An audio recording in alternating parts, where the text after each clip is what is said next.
In today's video, I'm going to teach you how to make charts on Monday.com. By the end of this walkthrough, you will know exactly how to turn your existing board data into a clear visual chart that's easy to read and share with your team. Let's get started right from your Monday.com board. First, make sure you're on the board that contains the data you want to visualize. This might be a projects board, a sales pipeline, a marketing campaign tracker, or any other board where you're already tracking items and columns. Charts work best when your data is reasonably organized, so take a quick look to confirm that your columns are labeled clearly and that your items are up to date. That way, the chart you create will actually reflect what's going on right now.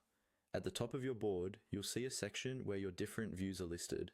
This is typically where you'd switch between the main table view, a dashboard, or any other views you've already created. To add a new chart view, look for the small plus sign, usually sitting next to your existing views. This plus sign is how you create new ways of looking at your data, and it's the starting point for building your chart. Go ahead and click on that plus sign above the views. When you click it, Monday.com will open a menu of available view types. These can include things like Kanban, calendar, workload, and more. You're going to use this menu to add a chart view that's directly connected to the board you're currently on. From this list of view options, find and click on the option labeled Chart. This tells Monday.com that you want to see your board data in a visual chart format rather than just as a table.